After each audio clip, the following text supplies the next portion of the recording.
What's good, people? Thank you as always for passing by the channel. Much appreciated. All right, let's talk Anthony Yarde for a few minutes. I feel like I'm going to do so many videos about Anthony Yarde in 2019.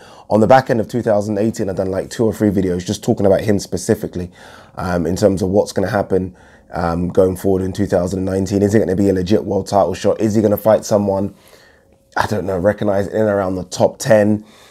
Is it his fault? Is he just on a good trajectory, right? And we're just kind of trying to push him before he needs to be pushed. So many questions need to be asked. He was one of the fights that I said in 2019, I picked him as top 5 to watch, right? He was in that list just because I find him an interesting character, and boxing doesn't have many interesting characters, unfortunately.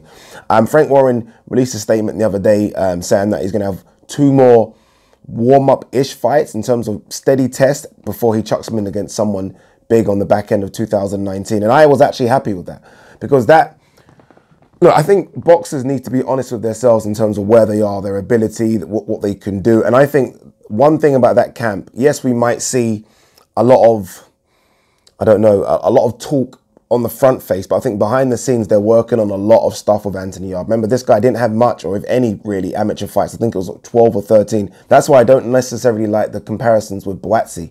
Buatsi is a very, very good amateur boxer. Very, very good boxer.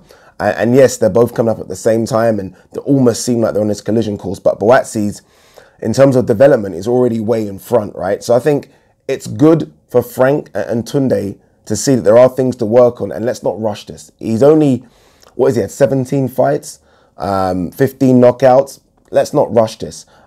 Their next opponent, if we're led to believe what Frank has said, is a guy called, I think it's Mehdi Ahmed. I think that's his name. And that's the guy that they're looking for him to match up with in February. Now, on the surface, I know a lot of people initially, I saw the Twitter reactions were like, who's this guy? This guy can box. This guy can box. He's no slouch. He might not be one of your recognized light heavyweight kings in terms of all the names that we know, light heavyweight division, but he's no slouch. And I said this before, that the problem with the light heavyweight division is that there honestly is a bunch of like 12 to 13 guys that are very, very good. Then there's this middle drop off, and then there's the Brits, right? And I honestly do believe that there's a few middle guys, and this Mehdi Ahmed, is that his name?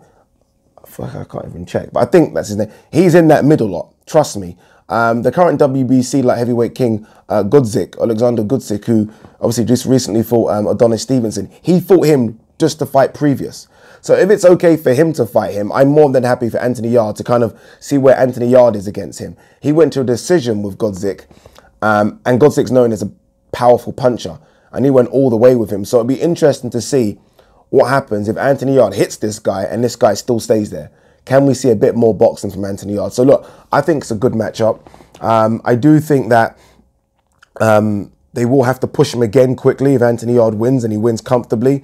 There was talk initially, and it really stopped very soon, about Anthony Yarde potentially fighting Sullivan Barrera, which I thought was a very, very good matchup. Again, he's that guy that I think's in the middle. So we're jumping fences here. But if Anthony Yarde were to get through this kid and then were to face someone like Sullivan Barrera, then it definitely puts Anthony Yarde on the cusp of that kind of top 12 I was talking about. But again, it's very difficult to want to rush Anthony Yarde, because that top 12, I may be exaggerating here, it might be top 9 or 8, whatever, is fucking good. It's very, very good.